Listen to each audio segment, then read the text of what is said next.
Hello, welcome to Process Guy. Curious about the inner workings of calculators and how they are programmed? Look no further. In this video, I've got you covered. I will walk you through the entire process of designing and coding a calculator from scratch. Inspired by the clean and intuitive design of the iOs calculator, I have recreated it using CSS Flexbox. Whether you're a seasoned developer or just beginning your coding journey, this tutorial is packed with insights.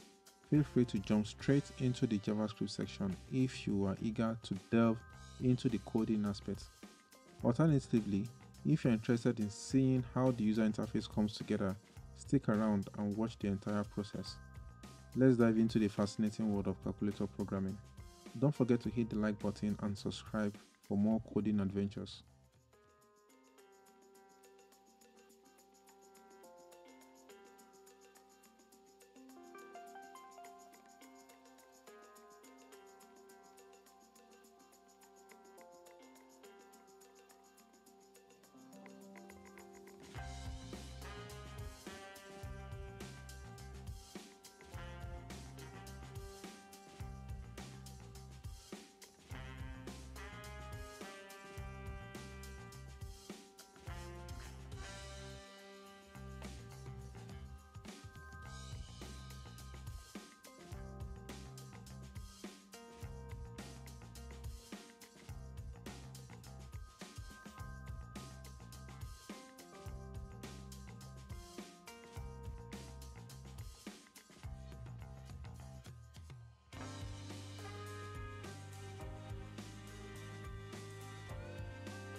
Okay, so now this is using the JavaScript code. We want to start writing the code, and let's start defining or declaring variables.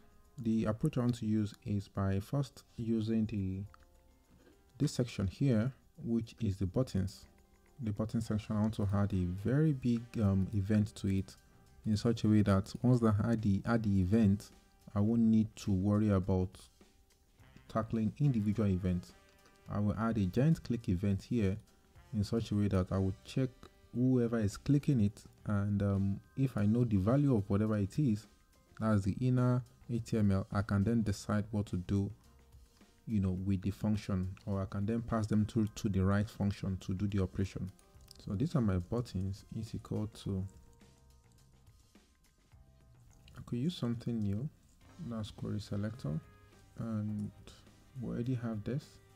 So since we have our interface there, we can have our console log here so that we can be testing all the way while we are building our app. So this is just supposed to give us this.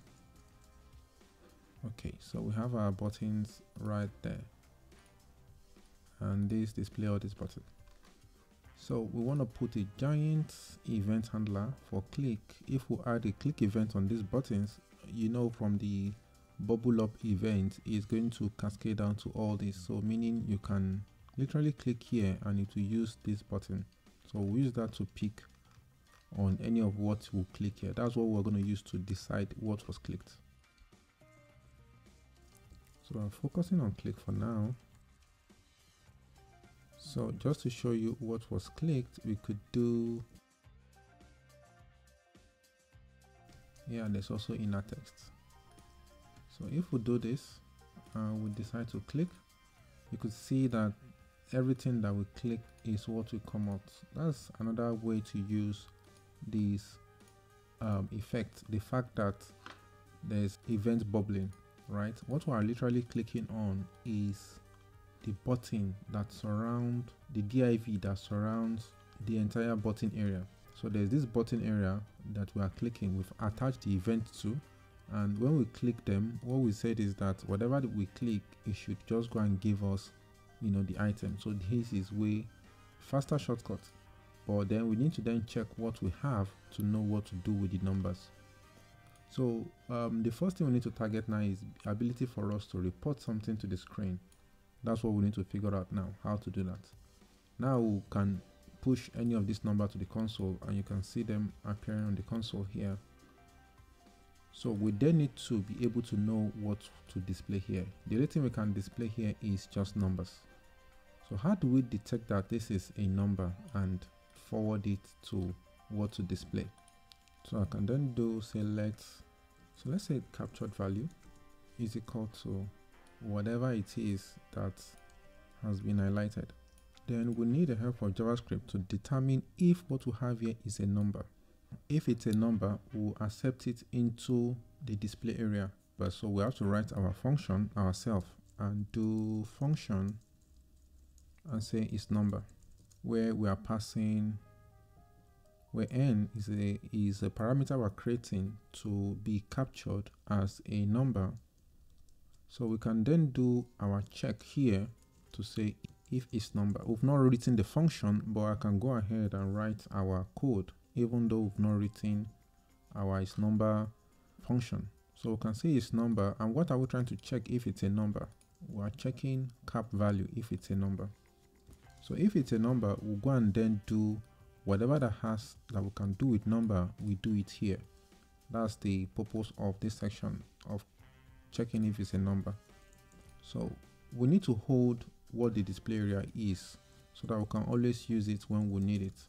So we can say display is equal to document.query selector, so that we can then do this dot inner text is equal to cap value, because now we would have checked and make sure that it's a number. Now let's go ahead and write our code for checking that it's a number. How can we check that it's a number? There's a function that converts everything to a number, so that helps us out first. So let's do convert to number, because by default our value here is a string. Whatever you are capturing here that you created from this text, inner text, is coming in as a string into cap value. So even if it's a number, it's being denoted as string. So when it's coming here, it's still a string. When it gets here, it's still a string. So what we need to do is to convert it to number. Let's say our new number is equal to, so there's a number keyword, and the number function is to convert anything that it has to a number. Even though you have, you are passing in a string, as long as it can convert it, that will be fine. If it can't convert it, it will return something else. So nen is used to define, to check if the value is a number or not. So once we have it here, we check, is it a number? If it's a number, but it requires you to pass a number value, so we are converting it to a number. Having done that, we are now checking if it's nen. If it's nen, meaning it's not a number, then it's a false. If it's a number, then it goes true, and this can then be logged properly on our screen there. So let's give it a try again. So if we have 7, we have AC is not working, which is fine. We are going to make sure that those ones display. We don't want these other things to display on the screen. That is not the purpose. But the only thing we want to display on the screen is the numbers, and for some reason we also want dots to display. So we'll get to bypass dots later. So for us to have the next number added to it, because the number now is disappearing, is just by doing appending. By appending the value like so, we can have this work this way.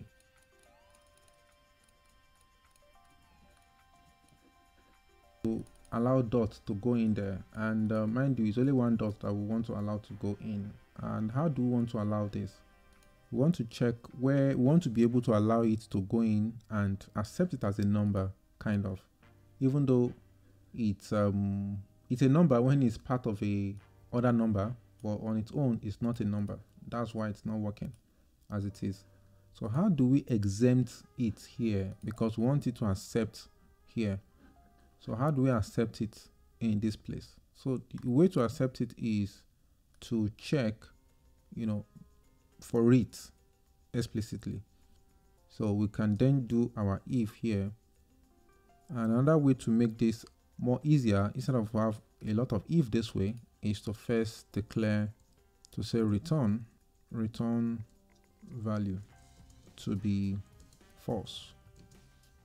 So by default you said that it's a false, so that we can come and say you should always return false except something else happen in between.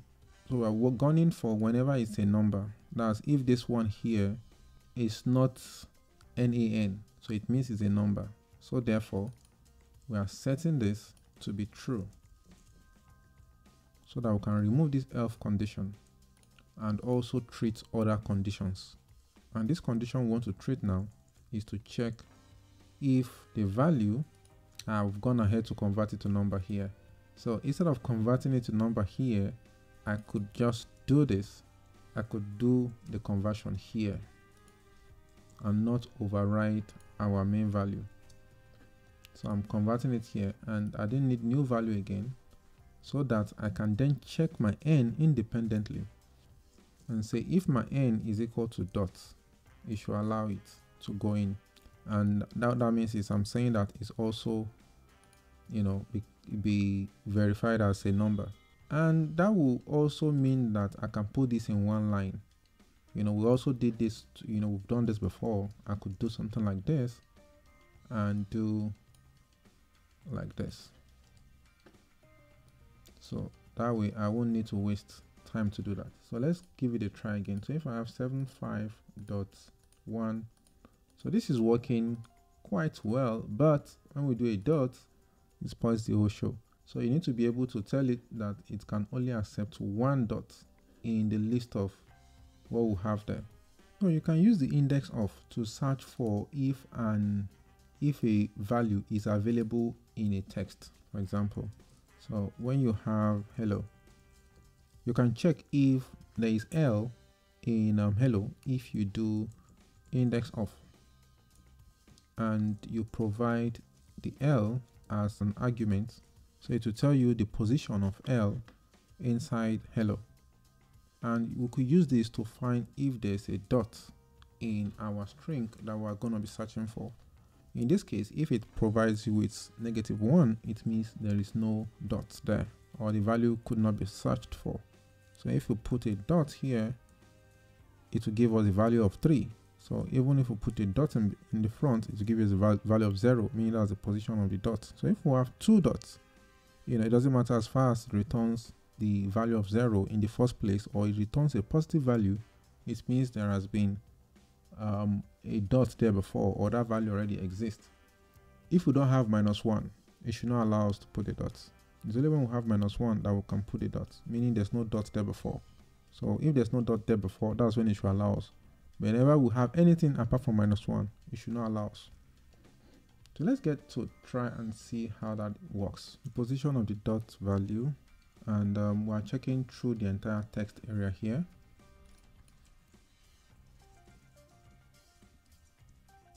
So we're looking for the index of the dots. So, and then this will be if our position is greater than or equal to 0. Anything that's greater than or equal to 0 means that there's already a number there.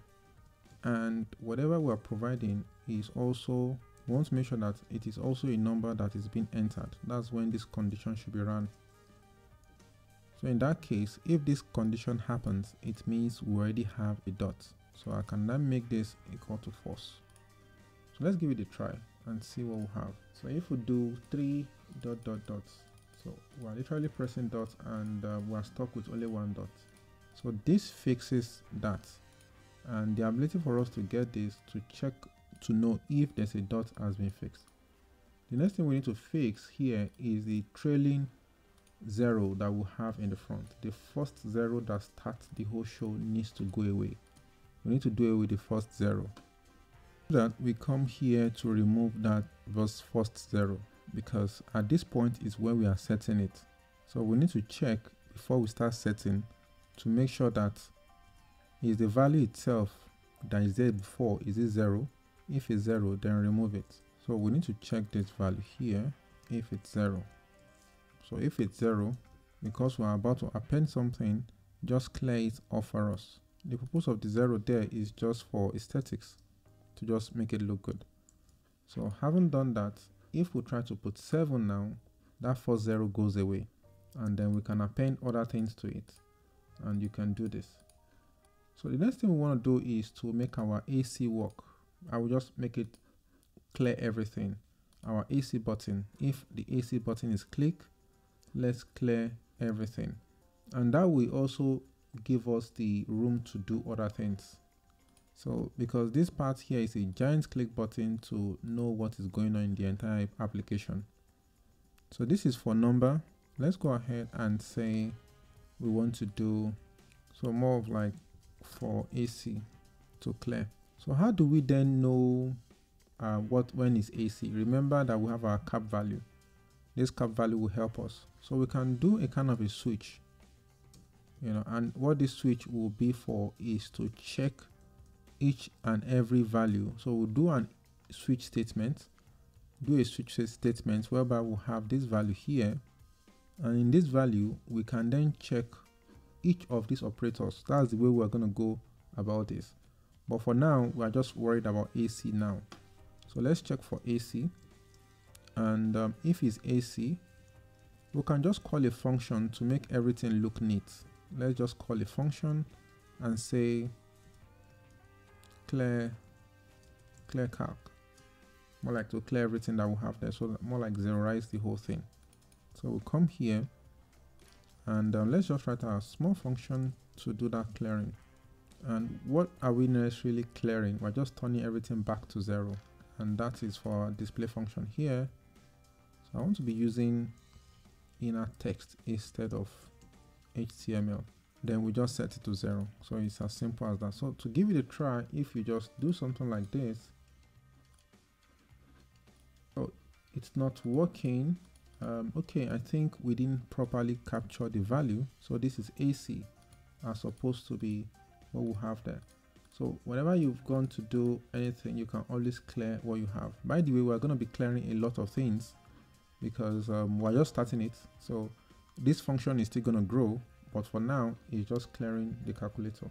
The next thing we want to be able to do is to start doing some small arithmetics, and we'll start with any of the function.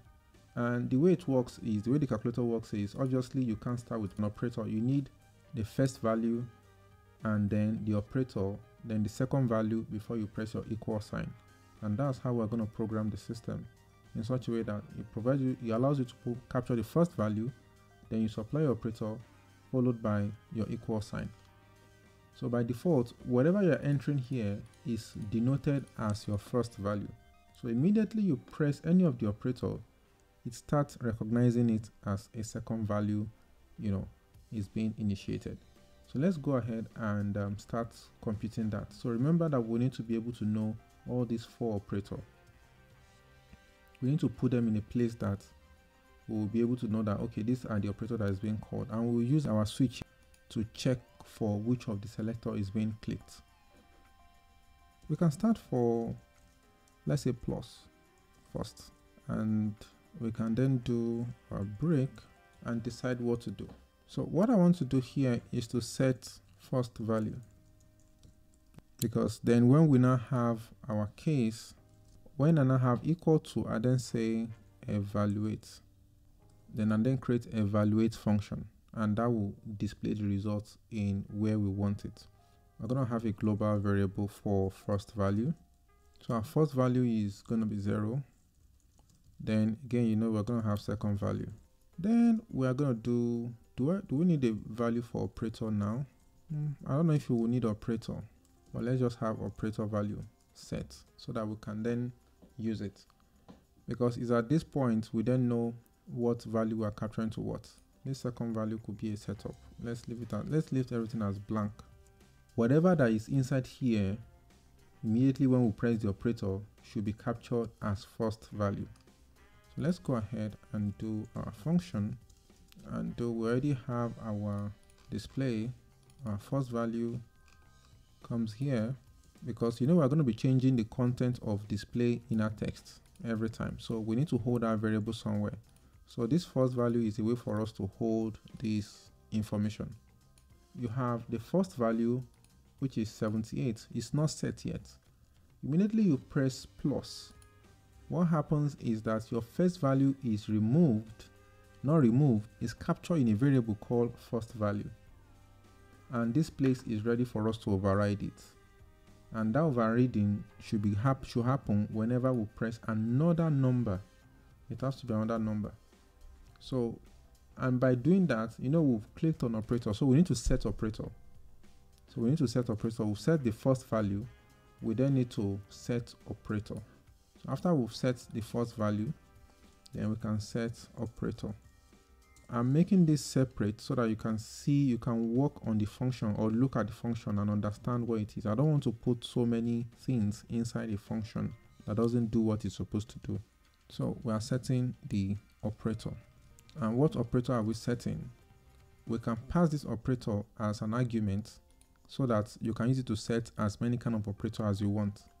So we already have it in our cap value. So we're passing it here because that's what will be inside this cap. We're setting it here, and we have our operator global function variable to hold our operator. So we have our operator here and OPT. So our operator goes into that place. So we have two data sets already. We have our first value, we have our operator. The next thing is, when you are about to click on the next thing here, how do we know that an operator has been set? The only way we can clear the value, if I do 45 or 54 plus, if I press 69, the 54 should go away. We can know that we've already captured our first value because an operator has been set. So whenever an operator has been set, it should clear the value for you and allow you to enter 69 alone. So let's go to where we are capturing value, and this looks like a perfect place to capture value, this side. So we're not dealing with 0 anymore. We're done with 0. And we can come here and say in preparation to capture second value. You only capture second value if operator is set.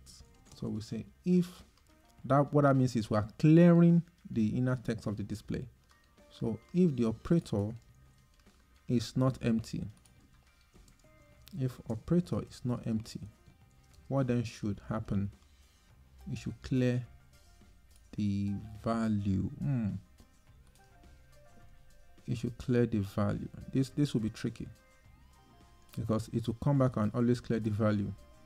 So the solution now here is in preparation to capture the second value, we need to check if the operator is not empty. And at the same time, we need to make sure that the text that is there now is equal to what was captured in the first value. That is the condition whereby the display text should be wiped off and be ready for second value capture. So let's give it a try. So let's say we have 32 and we have plus. We want to plus it with 2, 5, 3. So you can see that the first value went away. Of course, it's still in our variable scope, so we can use it whenever we need it. Let's now go ahead and do the evaluate function to actually do our summation. So when you do your evaluate, what is it that you want to be doing? Function, we have evaluate, and the purpose of evaluate is to equal sign. We don't need to pass the equal sign there. We just know what we want to do. And we're directly changing the value. We're directly changing the value of the display to what our results will look like. So let me have a value that we evaluate our information. So these are our arithmetic information. So we have our first value. We have that. We plus it up with, or rather we concatenate it with our operator. We also have that. We also concatenate it with our second value, which we also have not set. Very important. We've not set our second value. We've not set our second value. Our second value is going to be, I'm looking at how we want to capture the second value. Of course, our second value is what we have here in our display inner text. So I'm saying, okay, let's set the second value. So we set the second value up here, which is going to be here. So we'll hold it and we'll put it inside here as our second value so that we can then do this. So first value plus operator plus second value, and our result will then be, we'll come here to display our result is eval. What eval does is that it does the arithmetic computation of whatever is inside here. So this will be value and operator and value. So let's get to see what we have if this works. So let's try 3, 2 plus 5. We're expecting 37. Correct. This is working perfectly. But we have a little more things to do, in the sense that we need to first, implement it on all of these parts, all this operator. Let's go ahead and put the operator in. Now note that we can add more cases here, meaning you can have case for minus, you can have case for division, and you can have case for multiplication.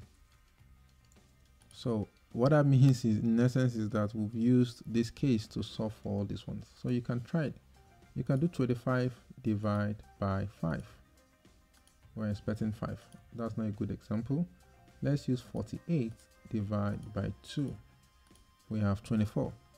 And by the way, we are supposed to be able to keep doing our multiplication or our arithmetic with the value we have here. So there's something I want to add to the system in such a way that whenever you have our evaluation here, remember that your first value now becomes whatever your second value is, because immediately you press our operator. Let me see if it will work automatically. else we will have to look at the code. So 2 plus 4 is equal to 6, plus 4 should be 10. Oh, it's working automatically. Times 2 should be 20. Divide by 5 should be 4. Then minus 5 should be negative 1. Then times 2 should be minus 2. So this looks to be working fairly okay. So let's see, what else do we need to implement? These other things are very easy to implement. So let's work with decimal. This should just work well as well. Yeah, we could treat that later.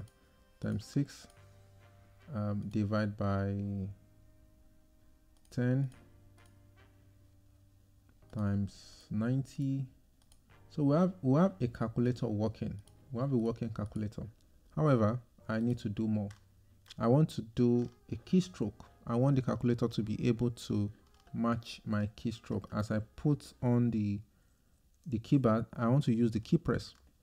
I want to use the keypress to be able to toggle all the things that's going on. As I'm using the keypress, I also want this part to light up. So if I press 1, I want my 1 to light up here and then my value to go up there. So let's go on to how do we capture our keystroke, key press. So we've not mentioned the window events. We didn't mention the window object, but window object allows you to also attach events to the window. So we're capturing the window using the window events to have our key press, meaning as long as you're on this window, if you press any key, the system should be able to capture it. So key press is when you just press it. Then keyup is when you release it. So I want to write two functions there. I just want to use one to use for effects and the other one for executing. So key press will just give us some color effects as we press it, while keyup will do the execution. So here we can use, let's target a particular number, or let's use switch to check out which was pressed. So we're looking at if it is a number. So let's say, so here we might need to do manual, but let me just check the code, then we can automate it. Just to show that it's working, CSS to be able to get which of the number we clicked. So if you go to this page, you will see that each of the item you can count and know the position where this item fall. So if we are looking at the number, we have 1, 2, 3, 4, 5, 6, 7, 8, 9. Because of the way I structured the HTML, to get the child element, I will have to skip some of the components that I created. So for example, 1 is not working, 2, 3, 4, 5. So the element started from 5, which is understandable. 1, 2, 3, 4, 5. Because I called this other CSS class something else. So we're starting from 5 to give us 7. So if I do 6, 7, you can see that it's giving me up to this part. So if I run through 15, that gives me 1. So it means 15 is equivalent to 1. That might be a lot of work for me to do, and I don't know if I want to implement. Let's just go ahead and see how we can make our work easier. So let's use something else to actually target what we want to do. So let me see if I can have this give me the same thing. So if I do 1, so this is working now. 2, 3, 4, 5, 6, 7, 8, 9, 10. So but now we need to be able to program it in such a way that we will not have to be doing it manually like this. Let's see if we can pull it off. But it doesn't matter that we are specific. Okay, let's use btn that we have used here. Let's go ahead and be able to call the btn, and then we then need to match which number here matches this. In this case, I think it's 15. So if we use 15, we'll get this number. That might be a lot of work for us to do. And let's see how we can remove the event once we have finished clicking. So it means we'll have to come here and repeat the same thing for us to remove this background. Let me just set it to empty and see what it says. So let's do 1. So you can see that effect that is working. So immediately we press, is actually giving us the nudging. It's giving us the nudging. So what we can do is to look for another alternative for us to make this happen. I won't be able to search through all the numbers and find their equivalent. So we can either search by the content. So I will search by something else to be able to give me what it is. It's better for you to go and do it on the code this way. So the easier way is for me to either put a number on the operator so that I can easily search for what I'm looking for here. So what that means is I could do like a 7 here and 8, and I can come here and easily make my JavaScript replicate that effect by saying that since I know what I'm getting is a key one, I can use that to evaluate this and find what I'm looking for. So let me give you a scenario. Let's go ahead and put for, okay, we only add for 7, 8, 9. So let's code for 7, 8, and 9. So since I know the class I'm looking for, I will just go and do, and I'll make it the key as well. So once is case 1 or case 8, 7, and 9. Once it's in those cases, what should happen? It will use this to check and know that it has. So let me try 7, 8, 9. You can see that it's working, and I will replicate the same thing here in this case. So I will just copy what I have here and replicate here. But let's go ahead and implement the full code.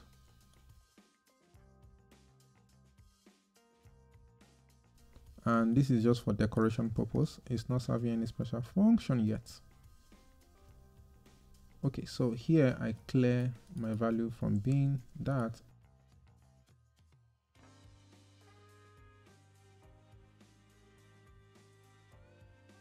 Okay, so let's give it a try. So we can see that our code is being lit up, which is nice. So I will just go ahead and implement the keyboard to do our maths for us, and then we end the video there. Let's go ahead and see how we want to implement the rest of the case. So when we have a number pressed, what should happen? So we're not dealing with keyup, we're not dealing with keypress, we're dealing with keyup. So on keyup, what should happen is it should mimic this click event in such a way that it should go and do it as if a click event was triggered, and you should be able to execute this function. This function should be called. So how do we achieve this purpose? Remember, do not repeat yourself. You don't need to go and write this code. What you can do is to encapsulate this into a function and then call that function. That's what we need to do. So I could just do what this function or what this section is making use of. It's making use of this event, and the event is just this cap value. So everything here can actually be converted to another function. Everything here can be grouped into another function, and we can then call it outside. What we are passing in is what is pressed, which is a value. Whatever any of these values, what we are passing inside. So we can safely create another function and say, so let's say calculate, for lack of better word. So let's come here and remove all this and put it inside calculate. But calculate is requiring a value. Let's just say compute. So I'm computing with a value. I can say cap value. That cap value is coming from where? It's coming from here. So compute. What am I computing? Whatever cap value is, I'm computing it. And everything that was here before, I've converted it to cap value. And the reason I converted it to compute, and the reason why I'm doing this is such that someone else can also use this by just knowing the value you want to pass. By having any of these buttons and you pass it inside here, you could do stuff with it. So in this case, you could actually also do the same by making sure that once they press any of these things, after you must have, released the background of the key, you can say, oh, okay, I want to also pass the code into compute so that compute can go and do, whatever it needs to do and do the maths for you. So let's go ahead and I want to also do for minus. I want to see the minus lit up, and we won't be able to do for some things because of the way, okay, they will be able to, I don't know if they will be able to show on as a style sheet, because mind you, we've done for minus. Yeah, so we can do minus will work, which is minus. This is a valid CSS name, but we can't have this. I don't know if this will work as a CSS name, so let's give it a try. So we have multiplication, and let's go ahead and try for multiplication as well. So they've been added to keypress, and our minus is firing, our plus is not firing. Let's deal with minus first, and let's see that we have working calculator with that minus alone.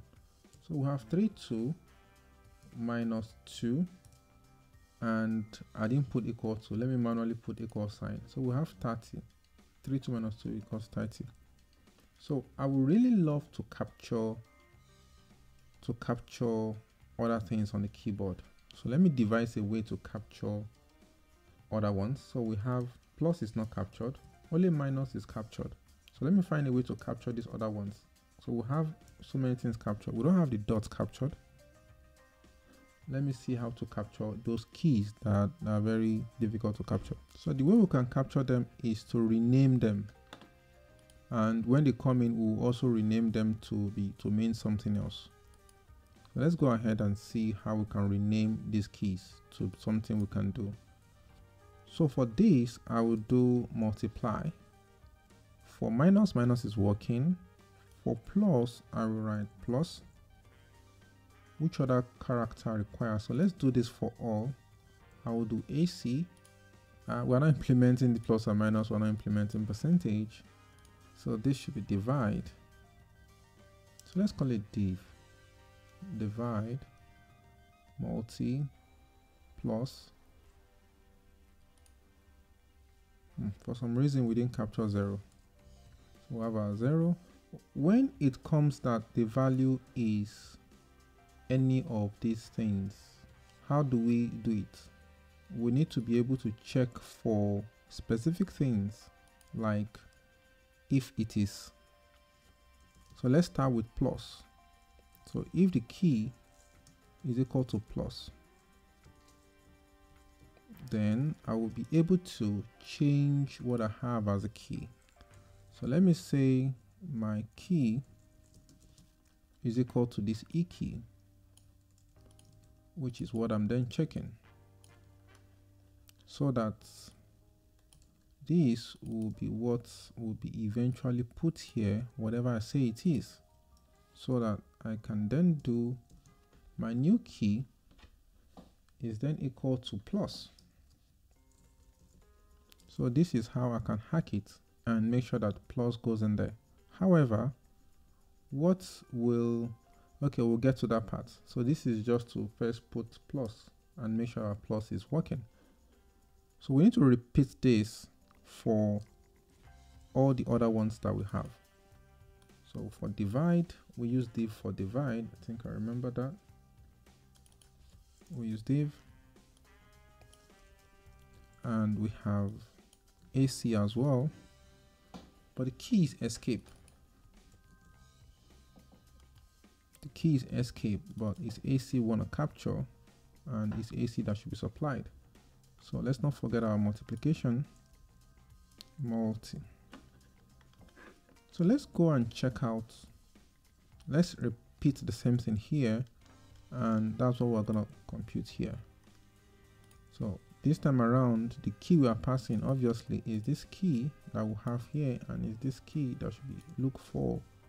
But ultimately, we want to first have this key assigned here, just like we did on top. Okay, the moment of truth. Let's see if it works. So first of all, let's use our keyboard. 45 times, you can see the times working, times 9. So I didn't put equal to for enter, so let's quickly do equal sign. So equal sign is here, and I just do equal. But let's do our dots. So I've added two things now, equal and dot. So we can do equal. Well, this is supposed to be equal, then the value is supposed to be equal here.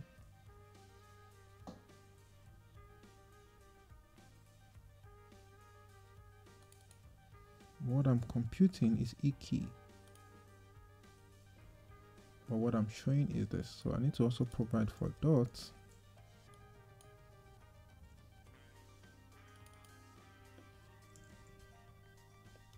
So I need to do this one I've just done now on this part as well.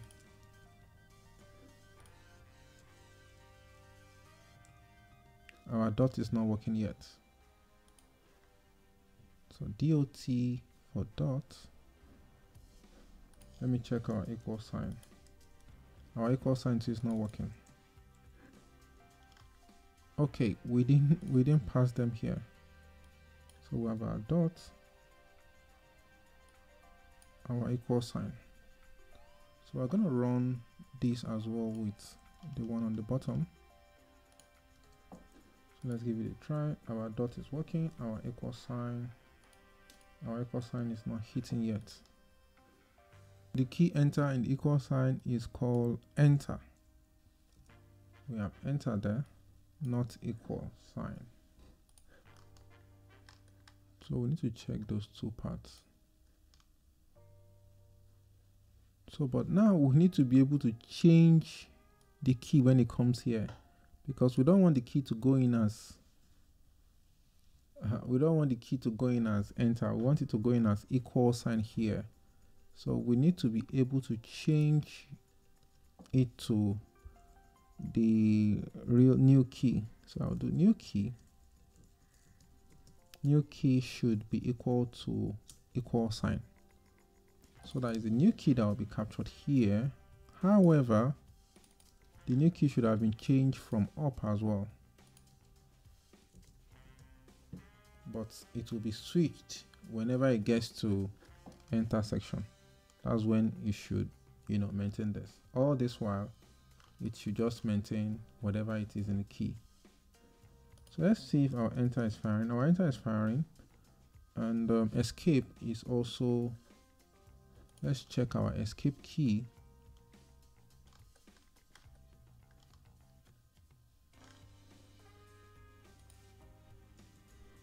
So we can then do 12 plus 56 multiplied by 6 equal to this. So our equal sign is working. Minus 33 equal to this.